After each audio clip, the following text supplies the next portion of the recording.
करायची। सर लगेच तुमच्याकडे येते। रवींद्र वायकर बोलतायत, थोडंसं आपण तिथे जाऊया। मुख्याने अशा पद्धतीने कारवाई होणं हे अत्यंत चुकीचं आहे। ज्या वेळेला ईओडब्ल्यूच्या हातामध्ये देखील काही नव्हतं, त्यांना देखील आपण पेपर दिले।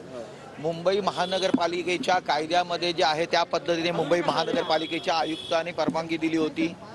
आता मुंबईच्या आयुक्तांनी परवानगी दिल्यानंतर 2 वर्षांनी ती परवानगी कॅन्सल करतो म्हणून सांगतात, स्टॉप करतो म्हणून सांगतात। त्या परवानगीमध्ये नंतर ते त्याला उत्तर देखील देतात किरीट सोमय्याला, आणि मी त्या उत्तराची कॉपी पाहिजे तुम्हाला दिलेली होती, पण तुम्ही लावत नाही। हा पहिला मुख्य प्रश्न आहे। मी जे बोलतो ते लावलं पाहिजे। त्याला देताना देतात की त्यामध्ये कुठलीही इरेग्युलरिटी नाही, आणि अशा पद्धतीने 2 हॉटेलना देखील परवानगी देण्यात आलेली आहे। जर 2 हॉटेलना तशा पद्धतीने परवानगी दिली, त्या पद्धतीने आम्हाला दिलेली आहे, मग त्यात व्हायलेशन झालं कुठे?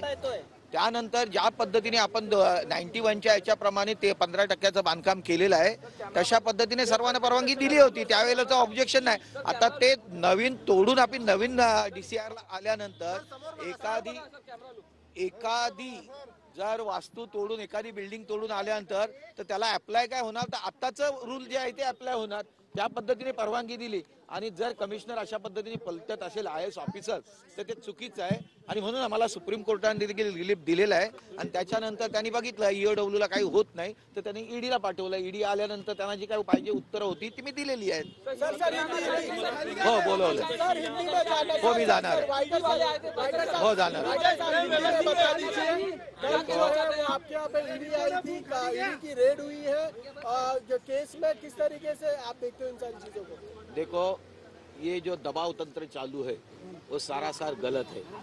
कानून के हिसाब से मेरे को परवानगी देने के बाद पहला जो RGPG का जो कानून था उसी माध्यम से जो क्लब बने हैं, और वो क्लब के अंदर शादियां होती थी, सब आपको मालूम है।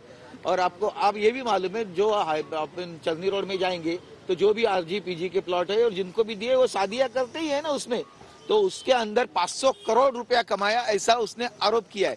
एक तो 12,000 स्क्वायर फीट मीटर में आप इतना 500 करोड़ रुपया कमाते हैं। जो भी कमाया हम लोग ने, जो हमें इनकम टैक्स ने दिखाया ना, और उसके बाद तोड़ के नया जो रूल आया है DCR 34 का, तो हम तोड़ के एक आध